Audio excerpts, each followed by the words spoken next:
La Academia Mexicana de la Historia tiene el compromiso de impulsar, desarrollar, fortalecer y difundir los estudios históricos de nuestro país. Este ciclo se suma a esas tareas fundacionales de la institución, evocando la memoria de sus integrantes, de las y los miembros de número, de corresponsales en México y en el extranjero, así como de historiadoras e historiadores eméritos y honoríficos, quienes compartirán con nosotros enunciados, anécdotas y hallazgos de sus investigaciones históricas en diálogos desde la Academia Mexicana de la Historia.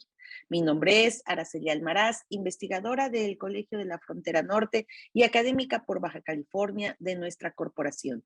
En esta segunda sesión del ciclo 2022, julio-diciembre, nos acompaña la doctora Carmen José Alejos Grau, corresponsal de la Academia Mexicana de la Historia por España.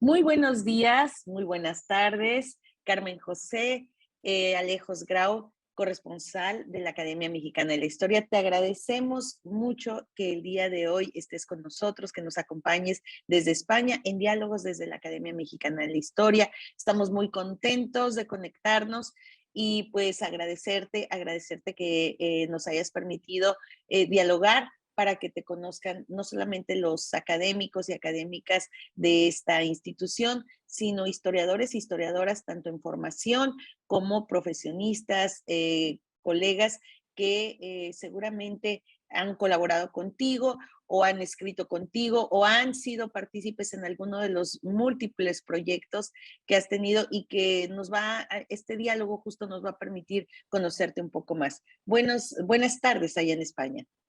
Buenas tardes, Araceli. Buenos días para México. Os agradezco mucho esta oportunidad de poder hablar de mi pasión favorita, que es México. Pues estamos contentos de que nos refieras en tus estudios y en tu memoria. Pero antes de que vayamos justamente a ese trabajo y a esa cercanía que has tenido con México desde tus investigaciones, quisiera que empezáramos, como siempre sucede en estos diálogos, con esos primeros pasos que da la historiadora Carmen José, que nace en el lugar de Alcañiz, en Teruel, y que se va a ir a estudiar a la Universidad de Navarra en 1987. ¿Qué pasa en este tramo de tu niñez hacia el interés por irte a estudiar un bachiller en teología? ¿Cuándo surge este interés que después te va a convertir en un especialista? Bueno, pues yo siempre he sido una niña muy inquieta, en un pueblo pequeñito, en una provincia pues poco poblada de España, pero mis padres tenían una librería y desde pequeña siempre he alimentado ese afán por la lectura, lógicamente primero con tebeos, con lecturas muy infantiles, y realmente antes de llegar a la Universidad de Navarra, yo pasé por la Universidad de Tarragona. No me digas. Sí. He estado en Tarragona. ¿Ah, sí? Bueno, pues cosas que tiene la vida y que cuento aquí creo que por primera vez, porque yo desde muy jovencita, pues muy jovencita, quiero decir 14, 15 años, mi ilusión era hacer historia. Pero por esas cosas que uno tiene así como de repente, deseaba dedicarme a la investigación. no me preguntes por qué, ni si yo con esa edad sabía muy bien lo que era la investigación. Tenía claro que que no quería dar clase porque, sinceramente, no me gusta dar clase, aunque de muchas. Pero claro, me di cuenta que de la investigación no se podía vivir. Entonces busqué otra carrera que me gustara.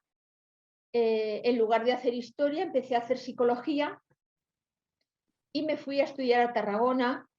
Allí en Tarragona pues empecé psicología, pero luego decidí que me gustaba compaginarlo con la teología, porque, no sé, de pequeña en mi casa había lecturas de libros de todo tipo y yo leía pues cosas muy, muy, muy variadas.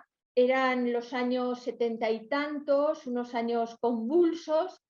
Mi padre era un hombre muy inquieto, yo leía una revista que él compraba, que se llama Vida Nueva, que era una revista muy abierta eclesiásticamente. Y bueno, no me preguntes por qué, ¿no?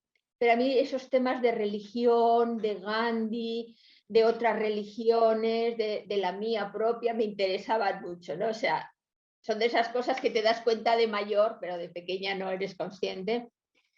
Y, y estando en Tarragona me ofrecieron la posibilidad de, de empezar unos estudios que comenzaban aquí en la Universidad de Navarra, que era teología para laicos. Y entonces me ofrecieron una beca y yo dije, hombre, si a mí esto me ha gustado siempre. Entonces me vine ya aquí a la Universidad de Navarra a hacer el bachiller en teología y a terminar mi carrera civil, que como aquí no se podía terminar psicología, me pasé a pedagogía. O sea, ya ves que es una vida un poco azarosa y turbulenta, nada rectilínea. Y entonces me vine aquí, hice el bachiller en teología y acabé la carrera civil. Y luego, pues bueno, pues acabé una carrera, acabé la otra. Me puse a trabajar mientras acababa teología y poco a poco, mientras trabajaba, fui acabando las carreras y haciendo los 2 doctorados. Sí, justamente te iba a preguntar que tenías también la carrera de Ciencias de la Educación y te iba a preguntar que cómo se había compaginado, porque a final de cuentas no me quedaba claro cuál había sido primero, ¿no? Pero bueno, ahora que no lo cuentas, claro, hay más claridad. Háblanos un poco de tus trabajos terminales.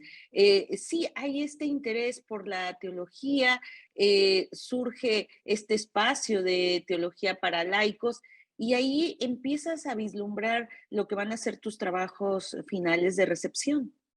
Hubo dos cosas muy chuscas, diríamos aquí en España, que hacen que yo me dedique a América y que realmente ahora, como siempre digo cuando me encuentro con un mexicano, la mitad de mi corazón está dedicado a México. Eso es así. Entonces, la primera cosa es que cayó en mis manos un libro de Salvador de Madariaga que se titula, que es Bernal Díaz del Castillo, no, Hernán Cortés, el gran personaje. Bueno, pues cayó en mis manos la biografía escrita por Salvador de Madariaga. Y bueno, me pareció alucinante, ¿no? O sea, yo dije, hombre, América realmente merece la pena ser estudiada. Bueno, aparte de que, claro, Madariaga es un personaje que no es indiferente a nadie, que escribe de maravilla y bueno, me fascinó esa novela. Y luego el hecho de que yo hiciera la tesis sobre México, pues fue, la verdad que muy casual, porque voy a ser totalmente sincera. En mi clase había gente muy inteligente, muy, muy inteligente. Pero a la hora de hacer una tesis yo me sentía un poco incapaz, como es lógico, porque hasta que no haces una tesis, bueno, digo, es que parece fácil hasta que te pones a hacerla, ¿no? Y entonces yo en lugar de buscar profesores que eran muy eminentes, de estos que son como muy sesudos, yo dije, yo quiero hacer la tesis, pero con una persona que a mí me acompañe, o sea, porque yo no sé hacer una tesis. Y entonces, pues coincidí, bueno, busqué al que luego sería mi compañero de trabajo durante 20 años, ¿no? Que es el profesor Sarañana. Entonces, él en ese momento estaba dirigiendo un equipo de investigación de temas relacionados sobre todo con México, pero también de América, porque estoy hablando de los años 87, 88 y se estaba preparando el gran evento del 5º centenario. Y entonces yo hablé con él y me dijo, mira, te ofrezco para que trabajes esta obra de Fray Juan de Zumárraga. Y yo dije, ah, pues vale. Que además estaba muy ligada con la historia de Hernán Cortés, porque es más o menos el mismo periodo. Efectivamente, o sea, ahí empezó mi historia con la historia de México.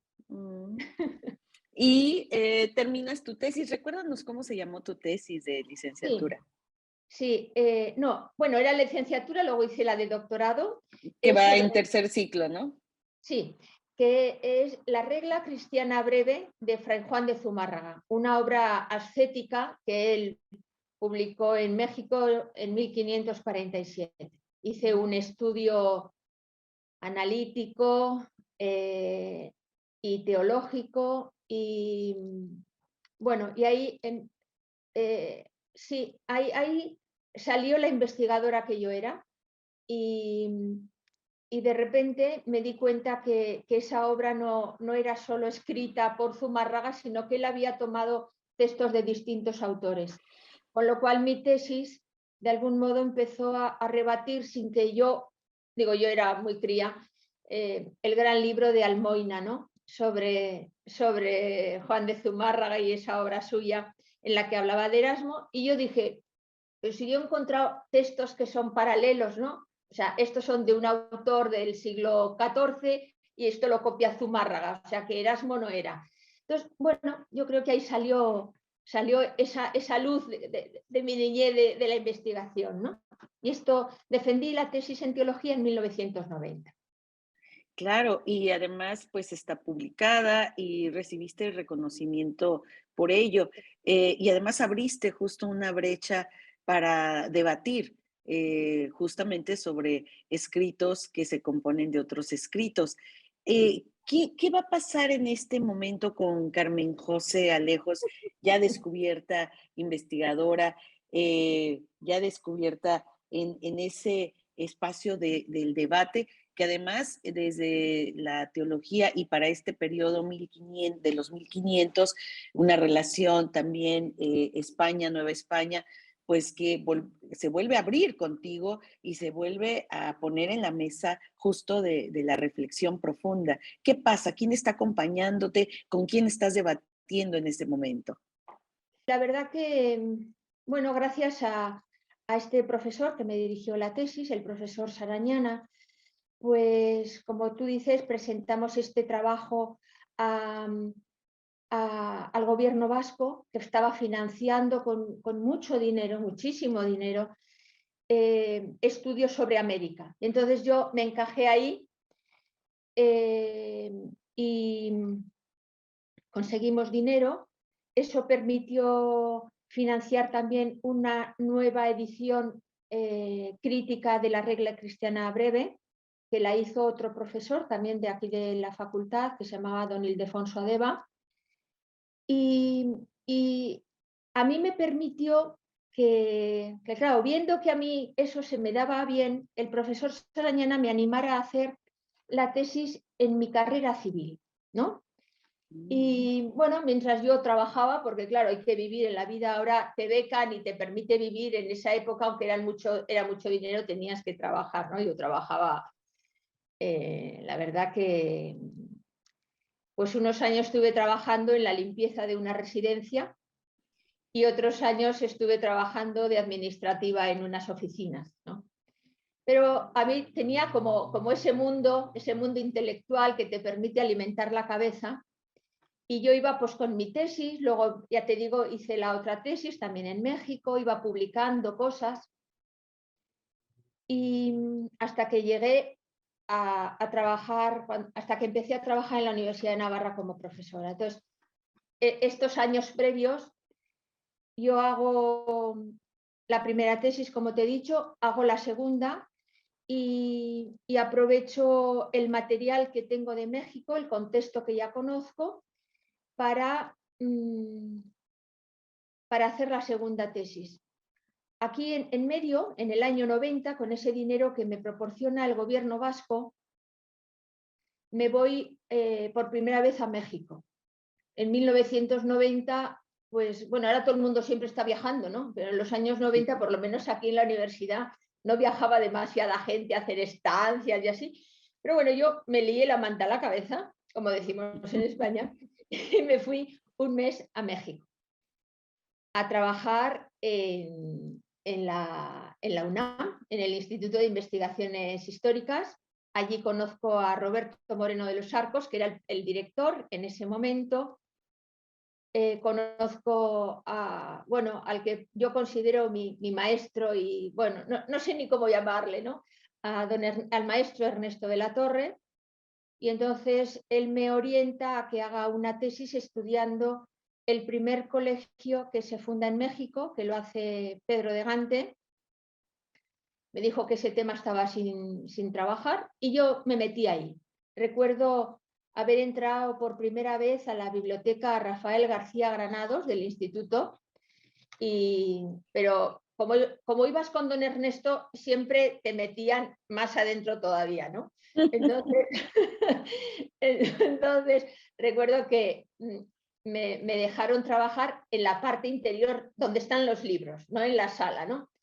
Y bueno, a mí eso ya me pareció fascinante porque ahí me encontré con, bueno, es una biblioteca maravillosa y me encontré en mi salsa, una chiquita de un pueblo pequeño de Teruel, y me encontré en mi salsa porque, claro, aparte que ahí los libros eran todos maravillosos y luego es una biblioteca que está muy cuidada con una encuadernación.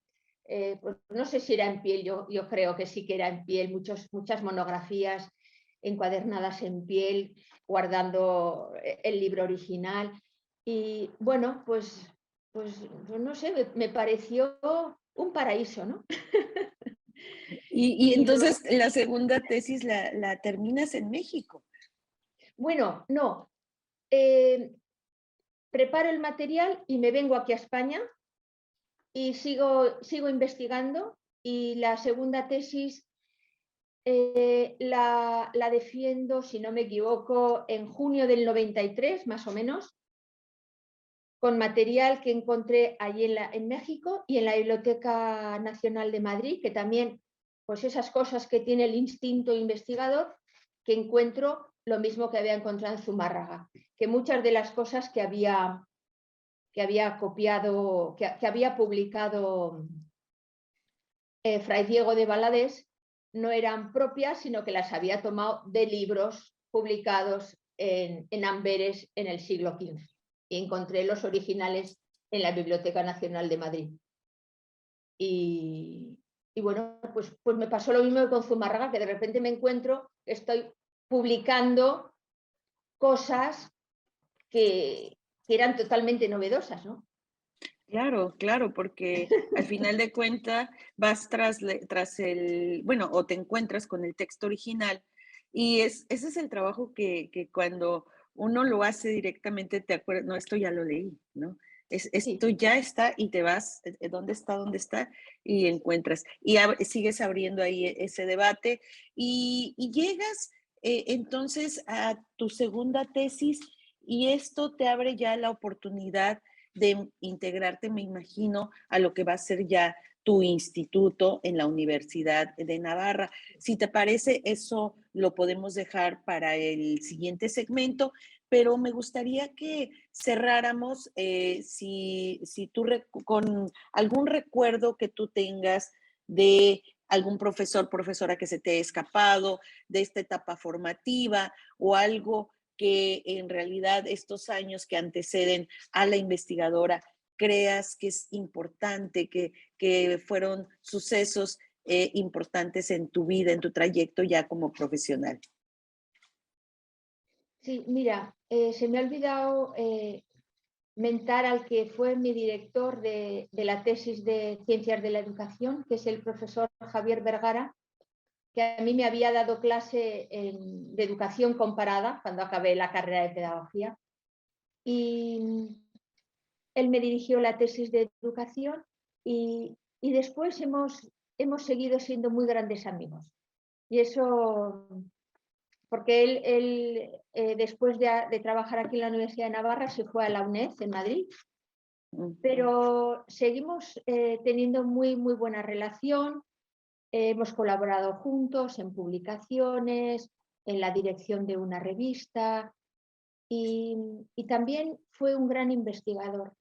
Una de las cosas que quizá eres consciente cuando pasan los años es que la gente mejora con el tiempo, como el buen vino. Sí, y es verdad que con que la madurez intelectual mejora con el tiempo, y esto es lo que yo he visto tanto en el profesor Sarañana como en Javier Vergara, ¿no? Dos personas que siempre han estado ahí. Pues cerramos con estos recuerdos y también pues daremos inicio en el próximo segmento también a cómo Carmen José Alejos Grau también va madurando con el tiempo y como tú bien dices, como los buenos vinos, vas, me imagino que fortaleciendo algunas de las vetas de investigación que aparecen en estos momentos, pero que con los años se vuelven esos troncos, esas raíces más fuertes para lo que viene. Así, si te parece, en un momento continuamos con el siguiente segmento.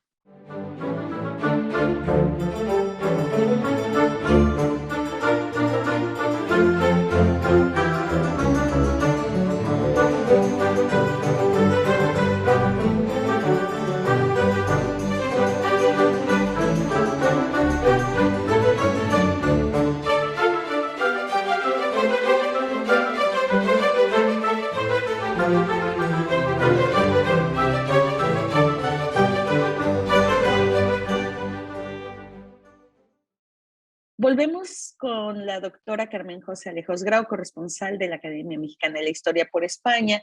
Y en este segundo segmento nos gustaría que nos platicaras sobre esos momentos que ya definen a la historiadora, a la especialista en teología, en la historia de la teología, y que, si me lo permites, tienen que ver justamente con cómo se va fortaleciendo tu perspectiva con la llegada al Instituto de Historia de la Iglesia de la Facultad de Teología de la Universidad de Navarra, por supuesto, tu universidad desde hace ya varios años, y algunas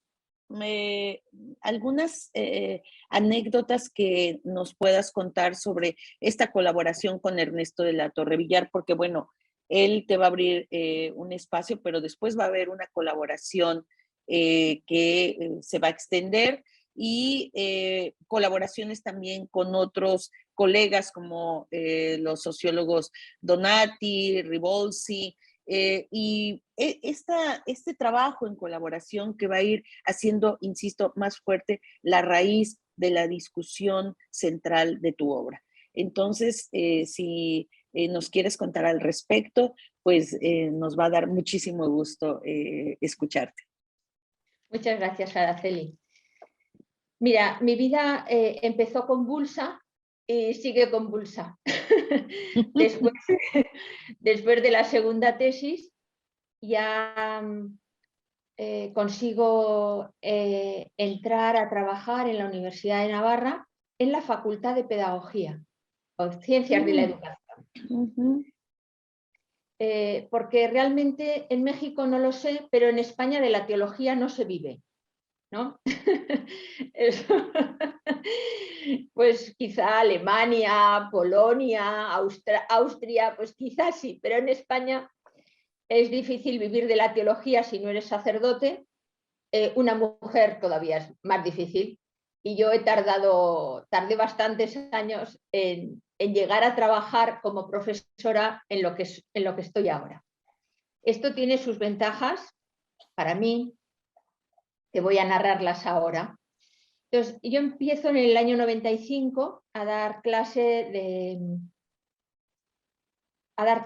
en la Facultad de Filosofía y Letras, sección de Ciencias de la Educación, y me encargan varias asignaturas que son cuestiones sobre sociología de la educación, el tercer sector, lo que ahora se llaman, lo que luego surgieron como las ONGs, pero en el año 95 todo esto nadie conocía, ni las ONGs, ni el tercer sector, ni la pedagogía social, ni nada.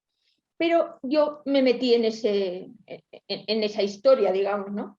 Entonces, de mi universidad me mandaron a Bolonia a estudiar con esos dos autores que tú has citado, a estudiar sociología de la educación con el profesor Pier Paolo Donati y con Luisa Ribolsi.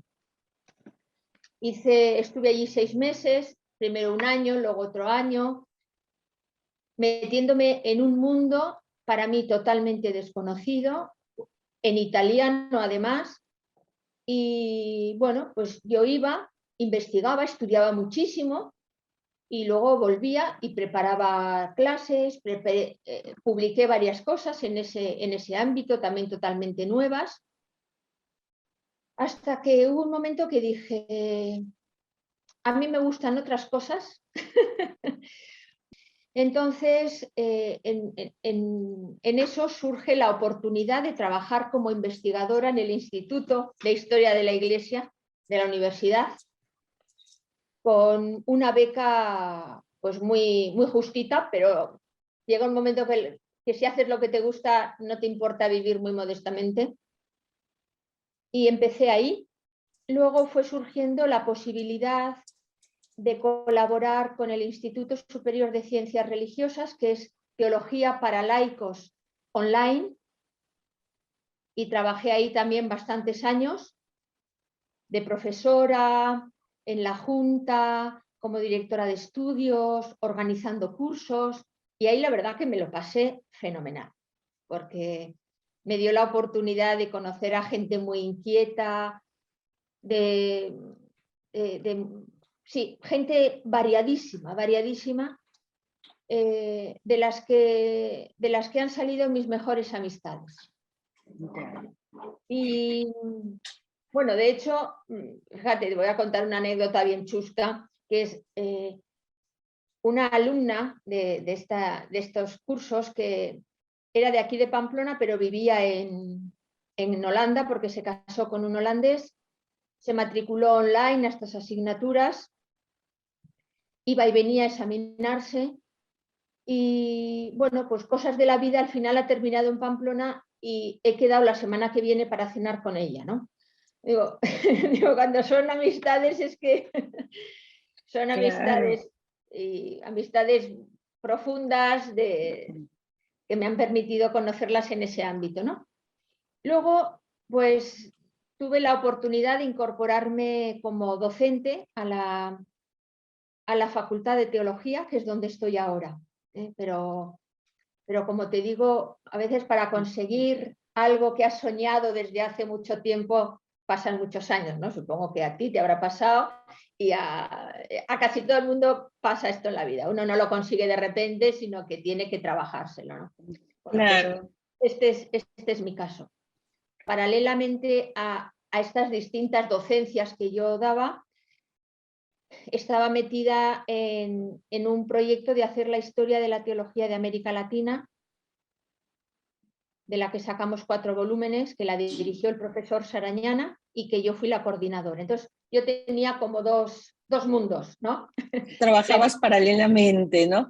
Pero, Paralelamente. Carmen, antes de entrar a México y América Latina, porque esa era una de las preguntas que te tenía, porque bueno, nunca, y como bien dices, México va a estar presente, es tu otra mitad, y ahora nos contarás.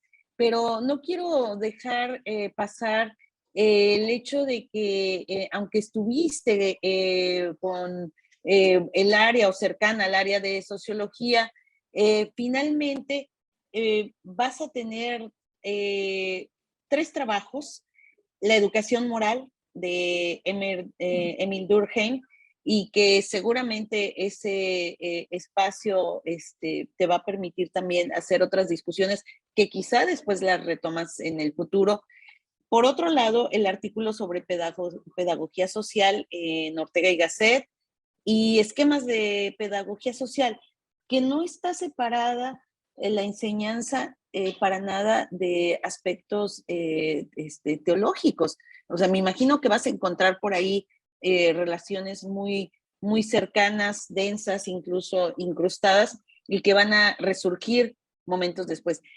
Recupérame ese espacio porque sí me parece interesante estos aportes a través de estas tres publicaciones que seguramente van a determinar parte de lo que va a ser tu reflexión posterior y ya después seguimos con América Latina, ¿te parece?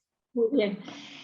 Sí, bueno, me alegro que te interesen estos temas porque, bueno, los hice en un periodo corto de mi vida, que fueron los 4 años que trabajé en la Facultad de Educación, pero realmente fueron muy interesantes. Cuando me fui a Bolonia a trabajar con Donati, con Ribolsi, me orientaron a trabajar sobre sociología de la educación, sobre la educación moral en Durkheim, que claro, es educación, es sociología de la educación. Y ese sí que es un trabajo que hice allí en Italia los 6 meses que estuve. Y a mí me resultó fascinante. Porque sí, no sabría cómo explicarte, pero creo que llegué a entender la esencia de las propuestas de Durkheim. No porque lo diga yo, sino porque lo dejó escrito la persona con la que trabajé, ¿no? Y eso no deja de impactarme. Pero pienso que todo este proceso intelectual, que es, digamos, como muy a salto de mata, ¿no? de educación, de psicología, de teología, todo eso, pienso que sin que yo me diera cuenta, va capacitándome para meterme a trabajar en estos autores que, bueno, vistas en retrospectiva no son fáciles. La obra que yo trabajé, la educación moral, no es una obra nada fácil. Y yo creo que eso, pues que sale la investigadora que hay en mí, de saber poner una obra en su contexto, ¿no? Lo que hace un historiador, poner una obra en su contexto, el personaje en su contexto, en la problemática que existía, y eso te permite captar mejor qué pretende un autor. Y estas reflexiones las estoy haciendo contigo, que yo nunca me las he hecho, pero a medida que tú preguntas voy como recopilando cosas, ¿no? Y de hecho, cuando yo estudié esa obra, no estaba publicada en español una edición crítica de la educación moral de Durkheim. Y pretendí hacerla. Luego, por avatares de la vida, no la hice y más adelante surgió una edición de este tipo en español y dije, bueno, podía haber sido pionera, no lo he sido, pues tampoco le di ninguna importancia y sigo sin dársela, ¿no? Porque estos serían los años 95, 96.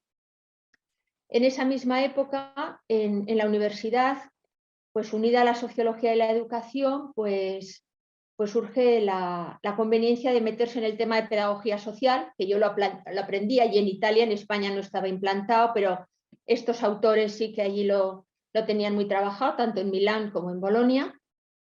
Y me meto en un tema que, bueno, pues que me encuentro con una problemática social y empiezo a dar unas asignaturas nuevas, pero vamos, de nueva creación. Y bueno, pues sí, la tendencia natural de la universidad es a investigar, ¿no? Y busqué y encontré por casualidad también la obra de Pedagogía Social de Ortega y Gasset y me puse a estudiarla. Claro, no tenía mucho que ver con la pedagogía social de la que se hablaba casi 100 años después, pero lo que te he dicho antes, meter en tu vida el pensamiento y la obra de un gran autor, pues solo sales beneficiado, ¿no? Tú no aportas nada al gran pensador, pero el gran pensador te ayuda a ti mucho, ¿no? Y luego, pues claro, había que preparar un manualito para estas asignaturas que no existían en italiano, pero en español no. Y surge este librito, que es muy sencillo, pero bueno, eso era un material que yo ya trabajé en los años 97, 98, 99, con el profesor José Luis García Garrido, que es un profesor, una eminencia, digamos, ¿no? Una eminencia de la educación española y europea, que me ayudó a montar esta asignatura. Él venía desde la UNED una vez por semana a impartir esas clases de pedagogía social. Y bueno, yo solo le tengo reconocimiento, mucho afecto, porque él fue pionero en esta cuestión, ¿eh? Yo lo había aprendido en Italia, pero él también me animó a meterme en estas cuestiones que eran muy novedosas en España, y él me ayudó, lo hice de su mano.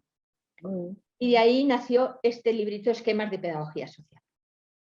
No, pues interesante cómo esta revisión y este manual docente, revisión de personajes como Ortega y Gasset y Durkheim y esquemas de pedagogía social se va construyendo y son el antecedente pues para lo que viene, ya lo que es el campo propiamente de la historia de las ideas en el ámbito religioso y que va a mantener un espacio, un puente con América Latina y que está en tu obra.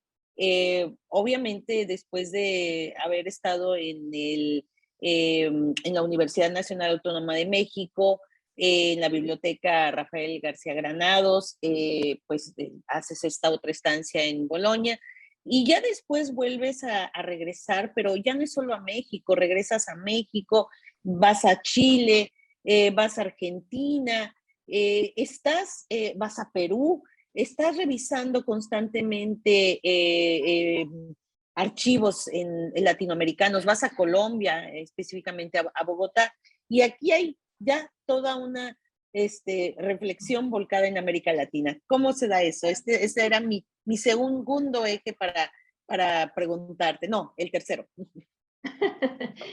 Bueno, pues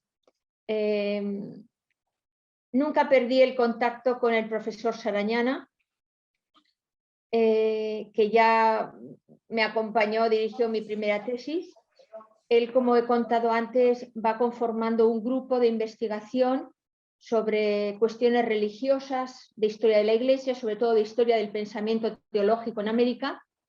Y aunque yo hacía todas estas cosas, al mismo tiempo mantenía el contacto, la relación, asistía a seminarios, seguía viajando a México a trabajar sobre México cuando estaba haciendo también sociología, o sea, yo estaba como a dos bandas. Y entonces vamos conformando un grupo de investigación hasta que llega un momento que nos lanzamos a hacer una historia de la teología en América Latina desde 1493 hasta el 2001. Esto, en mi concepción temporal personal, abarca desde 1988 hasta 2008, que es cuando publicamos el último volumen, y yo considero que he estado 20 años dedicada a esta obra, porque, como te digo, yo seguía trabajando en eso, aunque me dedicaba a lo que era las clases de las que yo vivía, ¿no? Y entonces era un proyecto muy ambicioso, del que fuimos de la mano, aunque él era el director, yo era su colaboradora más estrecha, de hecho aparezco como la coordinadora de los 4 volúmenes, y fue una etapa muy interesante porque me permitió no solo conocer América, viajar, tocar los papeles, tocar los papeles, la documentación, sino sobre todo conocer a muchas personas, porque eran unos viajes que, bueno, trabajábamos muchísimo, teníamos conversaciones con unos, con otros, con gente, yo te diría, para mí, con los mejores historiadores de cada país en ese momento. Lo mismo que en México, pues tengo para mí que tuve la suerte de conocer he tenido la suerte de conocer a los mejores historiadores mexicanos.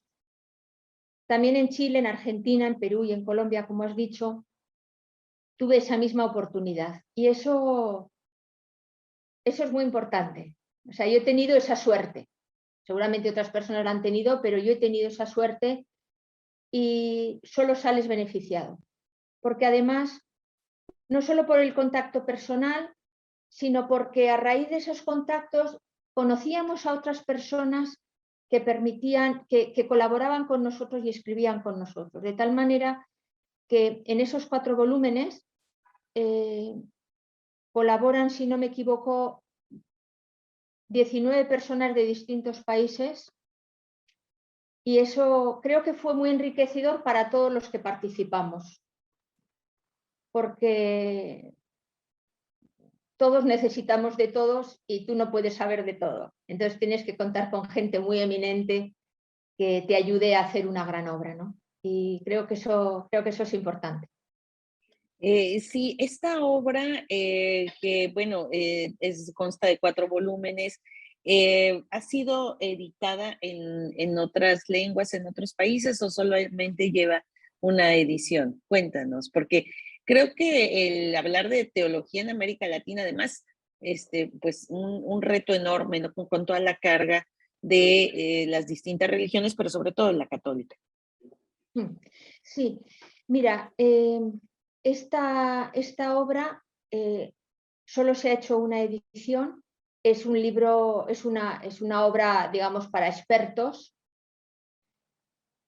En principio era para expertos, pero me he dado cuenta que la conoce muchísima gente. La publicó esta editorial que es iberoamericana, Furfur, que es americana, pero publica muchas cosas en Iberoamérica, sobre todo de literatura, publicaba y de lengua. Y yo creo que de lo primero que publicó así en plan más religioso, pesadote, fue nuestra obra. Y para mí lo más, bueno, no sé si lo más sorprendente, pero desde el primer momento esta obra la compraron, te puedo decir, desde institutos latinoamericanos que hay en Suecia o en Alemania, en Australia. Sorprendente, dice, ¿quién le puede interesar en Noruega, América Latina? Pues bueno, pues hay gente que le interesa, ¿no? Y aunque solo se ha hecho una edición, porque, bueno, digo, es muy caro vender los libros en América. Para mi sorpresa también está en las mejores bibliotecas dedicadas a la cuestión, en la del Congreso de Washington, en bibliotecas de universidades latinoamericanas, y la cita mucha gente. Para mi sorpresa, no deja de... Perdón, para mi sorpresa, llega de vez en cuando las citas de Google Academic, que te llega una nueva cita y lo que citan es teología en América Latina. Y yo digo, oh, ¿esta persona cómo ha podido acceder a estos 4 volúmenes? ¿No? Porque... Entonces, para mí no deja de ser sorprendente que una obra que aparentemente la teología no le interesa a nadie, pues la citan, no sé, gente muy variada, desde los que se dedican a retórica hasta los que se dedican a la revisión de la historia latinoamericana del siglo XX, los que se dedican a cine latinoamericano de la liberación. No sé, para mí es como bastante incomprensible, ¿no? O, por ejemplo, te voy a contar una anécdota. La tesis que yo hice sobre Diego de Valadez y su obra retórica, pues en realidad es un tratado sobre el uso de la memoria en la enseñanza, ¿no? Y del dibujo. Y hace unos años me llega una carta de un señor que trabaja en un instituto de música del sur de Estados Unidos, enviándome su libro porque me había citado. Y yo digo, ¿cómo ha llegado este señor de Texas o de California a un libro que yo publiqué aquí en Pamplona? ¿No? O sea, no deja de sorprenderte cuánta gente hay interesada en las mismas cosas que tú y que tú no conoces de nada, ¿no? Claro, y ahora con las nuevas posibilidades de acceder a material que a lo mejor en algún momento pues no podrías si es que no ibas al país, Sí. pues bueno, eso realmente nos ha rebasado. Has publicado 6 monografías, estos 4 volúmenes, donde, bueno, eres coordinadora de todo este grupo interesante de investigación, no solamente latinoamericano, sino también investigadores e investigadoras europeas, este manual docente, muchos capítulos de libros, pues muchos artículos de revistas científicas, reseñas, y me llama la atención que eres como muy puntual en casi cada participación en un congreso se convierte en publicación. Y esto es así como una constante, ¿no? Muchas veces participamos en congresos, pero eso no redunda en publicación, no tarda mucho porque estamos esperando conformar un libro, pero yo veo puntualidad, ponencia y publicación. Y esta es una cuestión sistemática, este es un orden, esta es una manera de Carmen José Alejos en su día a día como investigadora. Cuéntanos un poquito de eso para ir cerrando este segmento. Bueno, pues claro, es que realmente yo he trabajado en aquello que me interesaba, tanto desde el punto de vista de la investigación como de la realidad religiosa, ¿no? No sé si es esto lo que tú quieres señalar, pero eso es muy interesante porque una cosa retroalimenta a la otra. O sea, yo creo que puedo ser una persona que reflexiona sobre la religión, sobre la fe, sobre los acontecimientos históricos de la fe en concreto en América Latina, pero al mismo tiempo yo conozco la vida religiosa en la gente que la está viviendo, ¿no? Que podría ser lo que yo me encuentro en el Instituto Superior de Ciencias Religiosas. Con lo cual, resulta que lo que yo conozco por la historia estoy viendo cómo se da estoy viendo cómo se da en la historia contemporánea. Y eso refuerza, digamos, como la parte investigadora y la parte práctica, ¿no? Entonces, sobre esto yo no he pensado nunca, hasta que me lo has preguntado, pero digamos que yo tenía mi universo como muy bien organizado, ¿no? O sea, porque yo podía dedicarme a la investigación en una cosa y luego, pues no sé, dar historia de Rusia, por ejemplo, ¿no? Pero es que yo siempre he trabajado con asignaturas y con cuestiones relacionadas en el mundo contemporáneo con las que yo trabajaba en la historia. No sé si me he explicado. ¿Sí? Entonces, claro, eso va como conformando también un modo de ser, un modo de trabajar que creo que a la larga ha sido beneficioso, aunque yo nunca he reflexionado sobre eso. No sé si me he contestado lo que tú me querías plantear. Sí, y bueno, y más bien, como la pregunta iba más enfocada a cómo nuestras instituciones no solamente nos respaldan, sino nos empujan a justamente darle un énfasis al trabajo que estamos haciendo, ya sea porque se requiere reforzar algún área o porque nosotros mismos, al ser parte de estas instituciones, nos sentimos comprometidos a darle mayor visibilidad a ellas, ¿no? Sí, claro.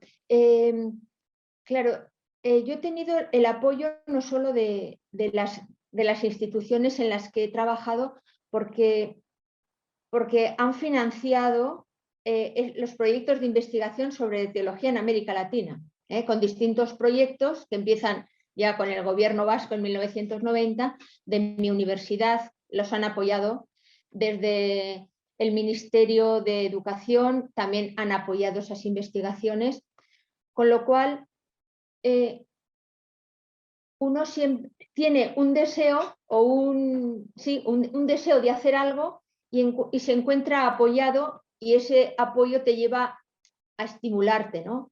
Y es verdad que, hombre, tú puedes plantear una investigación pues solo de bibliografía, irte por aquí, por los archivos de España y tal, pero cuando ves que te financian algo, dices, pues vamos a intentar hacerlo lo mejor posible.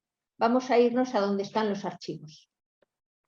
No sé si esto responde a lo que pretendías, ¿no? Pero lógicamente uno solo no hace nada, necesita el apoyo de tanta gente, ¿no? Y el estímulo.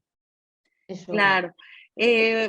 Si te parece, vamos a ir cerrando este segmento para irnos al siguiente, que tiene que ver ya con actividad docente y de gestión, porque bueno, pues ya veremos ahorita que también has tenido cargos como subdirectora, directora, pero ahorita nos contarás. Me gustaría que en este cierre de segmento nos dijeras cuál es lo que consideras es tu mayor aporte en términos de las investigaciones que has realizado a la historia de la teología, no solo en América Latina, sino en general? ¿Cuál consideras que es tu mayor y mejor aporte, obviamente visto desde la investigadora? Pues mi aporte, yo creo que hacer la historia de la teología en América en los años que lo hicimos, creo que ha sido la gran aportación, ¿no? Porque la hicimos en unos años en los que estos temas no interesaban o no le interesaban a casi nadie, e hicimos algo que era difícil de hacer, y creo que llegamos en el momento oportuno, porque hicimos algo que no había hecho nadie desde ese punto de vista global de toda América Latina, de esa cuestión de historia de la teología, porque la historia de la Iglesia pues la habían hecho otros, pero este rescate de obras de pensamiento religioso no lo había hecho nadie. Y luego creo que fue muy importante saber ver teología donde otros no veían teología. Por ejemplo, en obras de pastoral, en cartas pastorales de obispos, en manuales para indígenas, por ejemplo. Todo ese material que se podía haber estudiado o que luego se estudiará como cuestiones etnográficas o costumbristas, creo que nosotros supimos captar que eso era un modo de hacer teología que conectaba con los primeros años del cristianismo. Y creo que eso es importante. No hacer la teología solo académica, sino saber ver teología en otros ámbitos, ¿no? Yo creo que eso ha sido importante hacerlo porque soy laica. Sí, y mujer.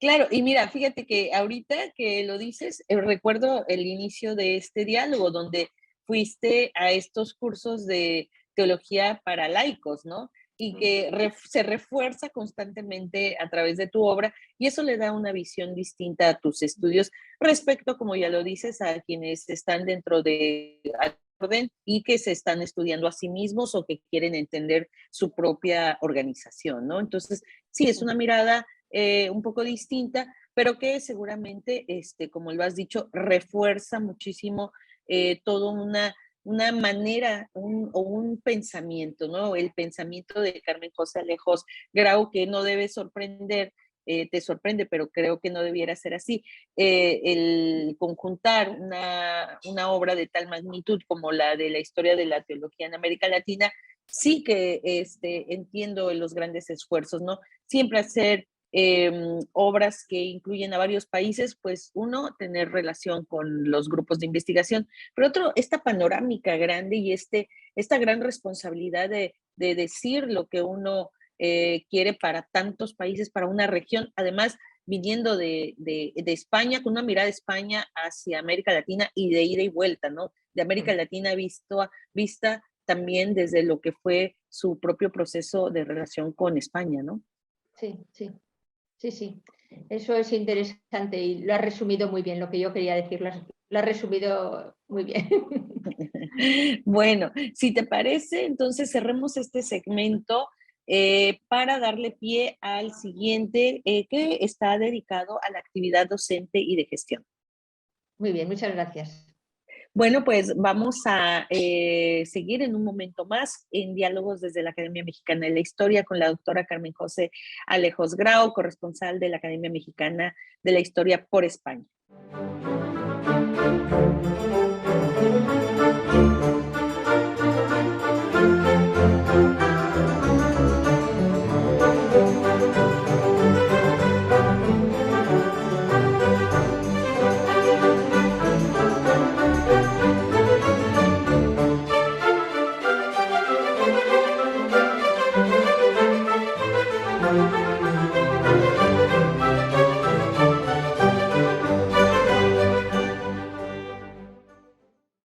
Estamos en el tercer segmento de Diálogos desde la Academia Mexicana de la Historia con la doctora Carmen José Alejos Grau, corresponsal de la Academia Mexicana por España.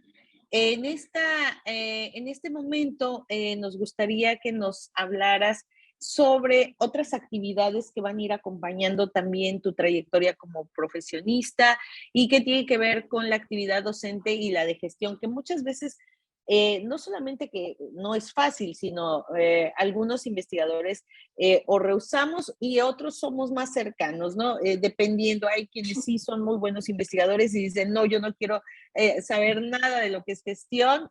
Y hay quienes sí tienen la oportunidad de combinar y además lo hacen muy bien. Háblanos sobre tu papel como subdirectora y directora del Instituto Superior de Ciencias Religiosas, ¿no? Porque pues creo que ahí hay una parte importante de tu labor. Sí, bueno, la verdad que te agradezco que lo destaques eh, porque aunque yo estuve pocos años en la gestión, he estado durante muchos años como profesora en ese instituto, ¿no? Después de dejar la gestión.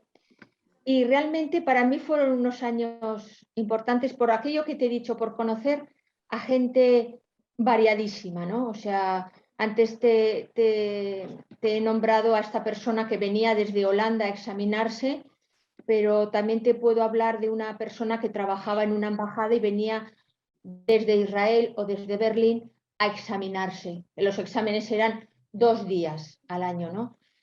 Entonces, claro, o gente coreana, por ejemplo, que vivía en Madrid, que aterrizaban aquí en la universidad. Eh, son, fueron durante estos años de gestión en los que yo me di cuenta que se podía impulsar toda esta tarea, ¿no? Esta teología para laicos tan, ya te digo, tan frecuente en Francia, por ejemplo, pero tan poco conocida en esos primeros años de la década del 2000, 2010, tan poco conocida en España, ¿no? Y bueno, pues yo digamos que me encontré con un limón y decidí hacer una limonada. Entonces aproveché lo que tenía en mis manos para, para ganar, para conocer gente, para enriquecerme de la gente que yo conocí. Quizá lo más bonito de esos años ha sido lo que me aportó la cantidad de alumnos que venían con muchas inquietudes. Unos lo dejaban, otros no, porque lógicamente son estudios que había que hacerlos compatibles con los trabajos, ¿no? Te podía venir desde un ingeniero hasta un sobrecargo de Iberia o un reponedor en un supermercado, ¿no? Entonces, el estar en eso, pues como su directora o como directora de estudios, impulsando, animando, acogiendo las sugerencias de toda esta gente, canalizando lo que decían, animándoles a llevar a cabo todas sus inquietudes, para mí fue muy enriquecedor. Pero bueno, luego llevaste a cabo un proyecto que a mí me parece muy interesante y bueno, en eso España lleva la delantera, es punta de lanza, lo ha sido en los estudios a distancia, ¿no? Con Sí, un gran centro como es la Universidad Nacional de Educación a Distancia, pero en tu caso el proyecto a través de Internet para enseñar teología, y el e-learning, como ustedes le llaman, ese creo que también fue un acierto enorme. sí, sí, no, efectivamente, lo curioso de todo esto es que cuando todavía no había cursos a distancia, que la pandemia nos ha metido a hacer estudios a distancia, todo a distancia, a mí se me ocurrió se nos ocurrió al equipo intentar hacer esto más fácil, ¿no? Una teología, y realmente la universidad pilotó este proyecto, pasados muchos años después de que yo me había ido, como un comienzo de estudios a distancia.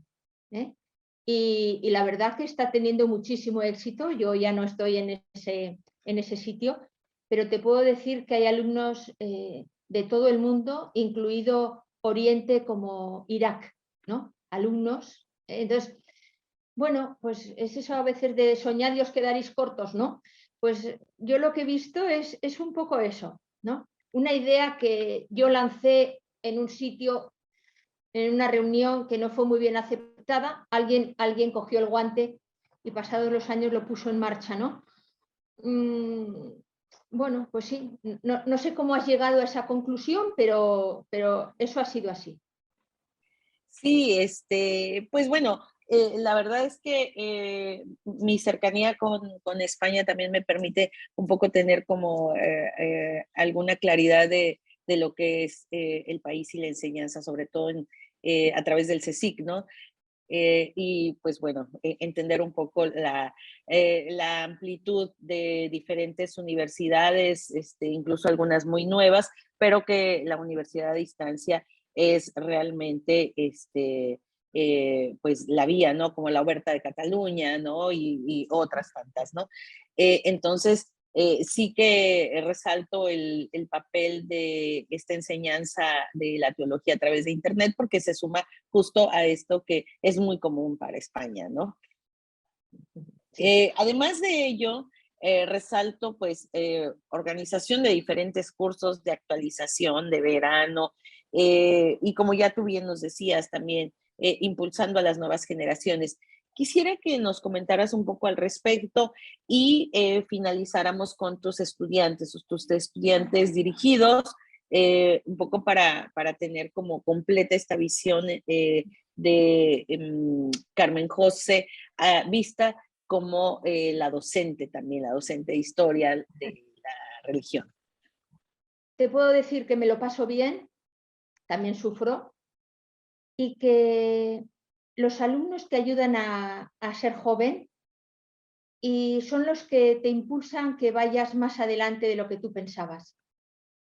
Porque, a ver, yo enseño en la Facultad de Teología, pero también enseño en facultades de medicina, económicas, educación, arquitectura, doy asignaturas optativas, ¿no? Y eso la verdad que refresca mucho. A mí por lo menos después de tantos años te puedo decir que procuro pasármelo bien en clase, no aburrirme yo que los alumnos no se aburran. Y si yo he llegado al punto que he llegado, creo que ha sido porque los alumnos te impulsan a sacar de ti lo que pensabas que no tenías. Porque tienes que buscar continuamente recursos, nuevos temas, nuevos modos de enfocar las cuestiones súper variadas que doy, ¿no? Pero lo haces por ellos, ¿no? ¿Qué mensaje le darías tú a estas nuevas generaciones que están interesadas en la teología, en la historia de las religiones, no solamente en España, sino cualquier estudiante que estuviera ahorita escuchándote y que dijera, bueno, quiero que Carmen José Alejos me diga como qué viene o qué vetas abiertas o qué hay que esperar de los estudios sobre teología desde la perspectiva histórica? ¿Qué les dirías a estas nuevas generaciones? Pues si se quieren dedicar a... Entiendo que son nuevas generaciones de universitarios, de gente que quiere dedicarse a la vida académica, ¿sí? Pues yo creo que lo más importante es hacer una investigación seria. Ahora en México lo desconozco, pero en España pues la tendencia es a que tienes que publicar mucho en muy poco tiempo porque tienes que labrarte un puesto académico y es una carrera desenfrenada, ¿no? La historia requiere su tiempo, no solo porque transcurre en el tiempo, sino que requiere un tiempo de estudio, una documentación pausada.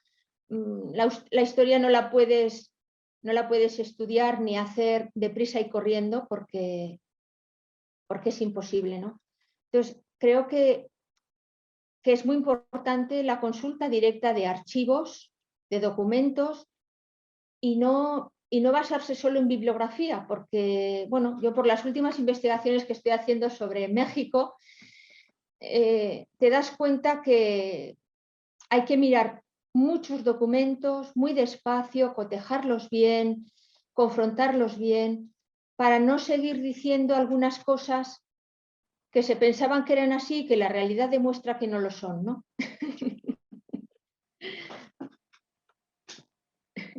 Y finalmente, para cerrar este segmento, quisiera que nos hablaras sobre tu papel en el Anuario de Historia de la Iglesia, en varios periodos, porque es importante. Cuéntanos un poco al respecto.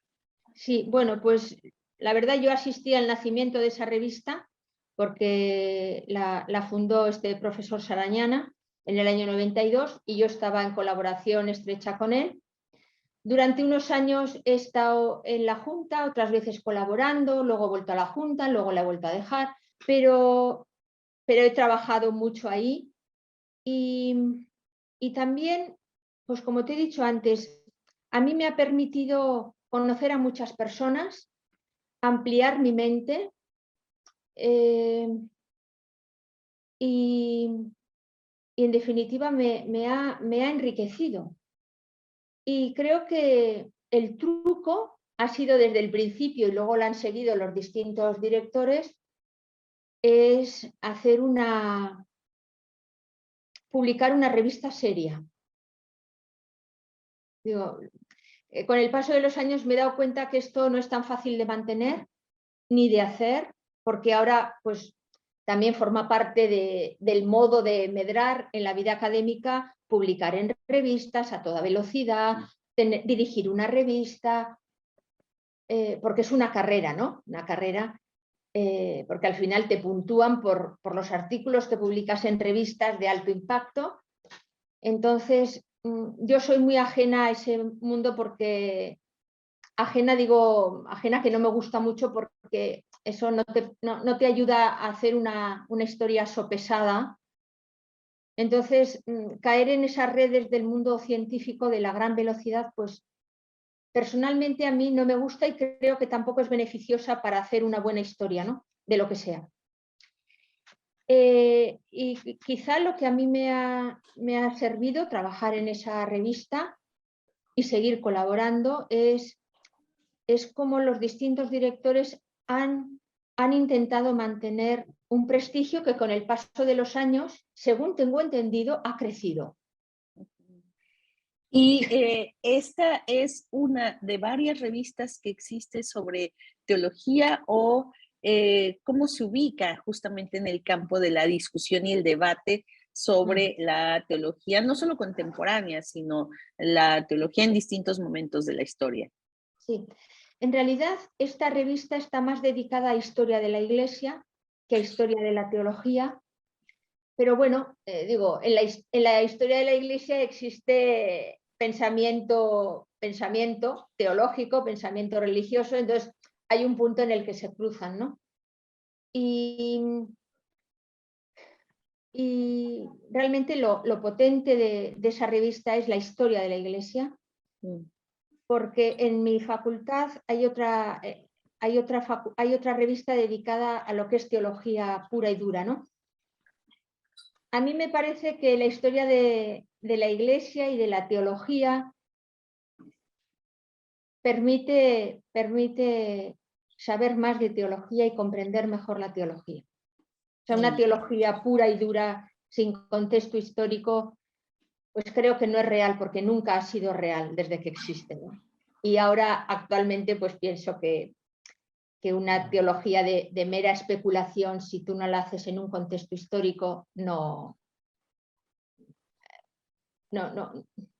tiene mucho sentido, me parece a mí. Ese es mi planteamiento, que no es el común, ¿eh? Bueno, no, ya hemos visto que a lo largo de tu propia historia has generado debate. Desde esta perspectiva de más laica, ¿no? Algo con lo que quieras cerrar en este segmento dedicado justamente a gestión, docencia, nuevas generaciones, espacios para la discusión, como es la revista. Una idea final al respecto, Carmen. Pues, bueno, si puedo reiterar lo que cada vez me parece más importante, también cuando hablo con historiadores jóvenes de aquí en la universidad. Ayer, por ejemplo, que estuvimos cenando unos cuantos amigos, bueno, amigos, podrían ser mis hijos, ¿no?, que se dedican a la historia. Recalco eso, o sea, la historia requiere un tiempo, un pozo, y para hacer una historia seria tienes que dedicarle tiempo a trabajar en archivos. Los que estén más cerca de ti, pero en archivo. Excelente, pues bueno, estamos casi a punto de terminar este diálogo y iremos a la última parte.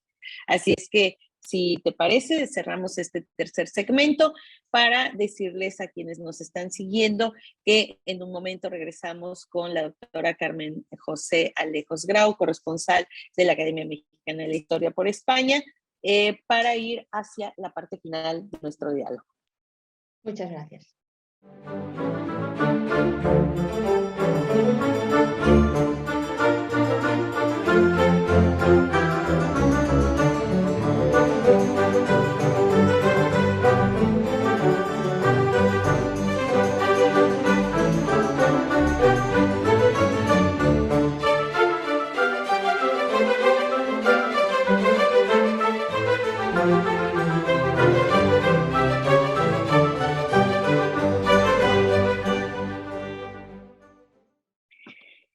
Ha sido un diálogo que nos ha permitido conocer a la doctora Carmen José Alejos Grau, corresponsal de la Academia Mexicana por España, una académica dedicada a la discusión de la teología desde la perspectiva histórica y también en parte a la historia de la Iglesia. Vamos a cerrar nuestro diálogo, un diálogo que ha sido enriquecedor para conocer de su trabajo y de ella, con las satisfacciones. Vista no solamente desde estos premios o estos reconocimientos que se van dando por la trayectoria misma, sino estas satisfacciones mucho más personales, mucho más íntimas, y que las quieras compartir el día de hoy con quienes nos están siguiendo.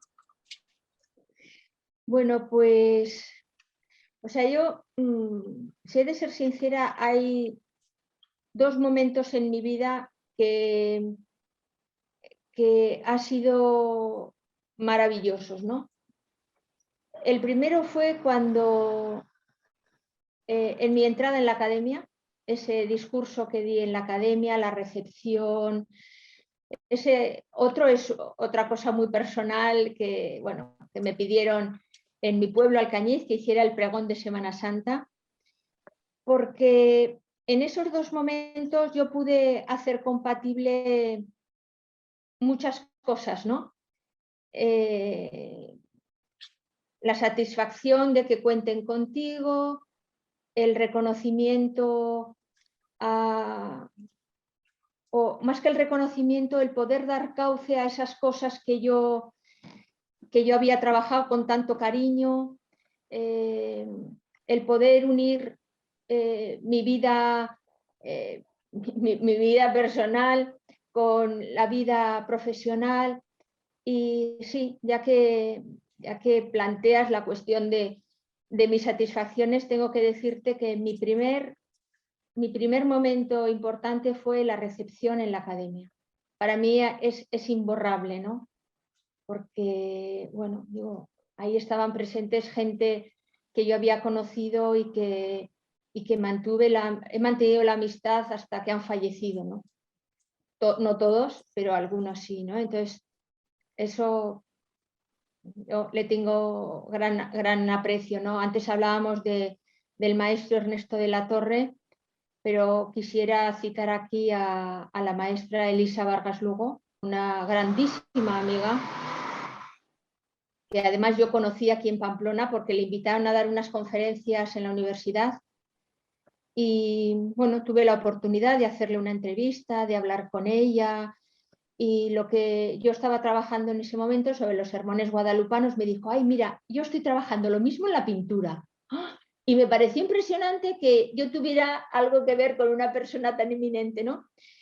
Y la recuerdo con verdadero cariño a Elisa. De hecho, bueno, tengo aquí en el salón de mi casa una fotografía en el salón de su vivienda allí en México, porque después, al día siguiente del discurso, ella organizó en su casa una comida que estaba el maestro Ernesto de la Torre, Elisa, el profesor Sarañana, estaba yo y luego otros dos amigos de la doctora Vargas Lugo, ¿no?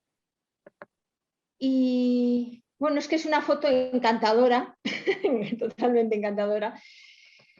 Y bueno, pues yo todas las veces que he vuelto a México, por supuesto con el maestro de la Torre quedaba siempre, nos veíamos, y con la doctora Vargas Lugo, pues siempre que volvía a México le llamaba, siempre o me invitaba a comer a su casa o íbamos a comer a otro sitio, yo le invitaba también a comer. Y la última vez que la vi fue el año 2017, que es la última vez que estuve en México. Y bueno, la verdad que sentí mucho su fallecimiento, me acuerdo perfectamente, el 12 de agosto, que era su cumpleaños.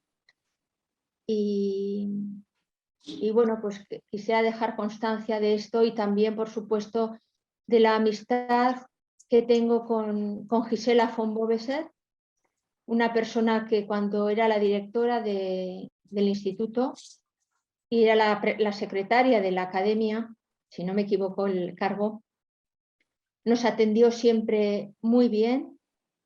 He tenido muy buena amistad con ella, también la invitamos aquí a la Facultad de Teología a que viniera y diera algunas conferencias, y a la profesora Josefina Muriel, que también organizaba comidas en su casa, y tengo también fotografías con sus amigas, con Pilar Gonzalvo del Colegio de México. Bueno, para mí hablar de la academia es hablar de este mundo para mí único, ¿no? No sé, digo, creo que he tenido la gran suerte de poder tratar profesional y de amistad con todas estas personas, ¿no? Y eso enriquece mucho. Virginia Guedea, por ejemplo, también nos recibió cuando fue la directora del instituto, gente de la academia que yo, bueno, pues al final es como acabar con ellos, ¿no? O sea, acabar junto con ellos en la academia. Claro, finalmente eres parte de la academia y de esto pues ya, oye, ya pasaron 20 años de tu ingreso, ¿no? Sí, sí. Además, pues ahora con estos diálogos queremos recuperar un poco esos lazos, ¿no? A través de esta memoria visual, una memoria visual que se extiende también a sus corresponsales en el extranjero y pues que nos permita conocerlos, conocerlas, justamente para tener referentes sobre lo que están haciendo en otras latitudes, ¿no? Y cómo cómo existen esos lazos desde hace varias décadas y quizá a lo mejor repensar cómo queremos estar todavía enlazados a la academia, porque de pronto pues se dejan de hacer actividades, pero creo que es buen momento de replantearnos una nueva fase de relaciones con esta academia que pues es tu casa también, ¿no? Sí, sí, sí, así es, efectivamente. Y yo, bueno, pues te agradezco la oportunidad de esta entrevista, ¿no? Me parece pues una maravilla que hayáis contado conmigo, ¿no? Y No, al contrario. poder compartir estas cosas con vosotros. No, al contrario, la verdad es que muy agradecidos por el espacio, por el tiempo y pues decirte que cuando vuelvas a México, que pues ya son 5 años sin estar por acá, pues que llames, ¿no? Que abramos ese espacio o que te sumes a las actividades de la academia sin que exista esa presencialidad, porque con el mundo virtual todo se puede y creo que podemos ahí hacer muchísimas más cosas. Algo que le quieras comentar a la gente que nos está siguiendo el día de hoy en José Alejos. Sí. Bueno, pues en realidad ya lo he dicho, pero quisiera dejar constancia de que mis estudios de México, que los prolongo y creo que me jubilaré estudiando México, eh, mi, mi conclusión es que el pueblo mexicano merece toda mi admiración y que México es un gran pueblo. Creo que lo puedo decir porque he estudiado muy de cerca lo que es México, o lo sigo estudiando en archivo, y mi conclusión siempre es la misma. México es un gran pueblo y lo admiro profundamente. Muchísimas gracias, Carmen José Alejos Grau, por estar compartiendo con nosotros el día de hoy parte de tu historia. Agradecemos esta colaboración. Muchas gracias a vosotros.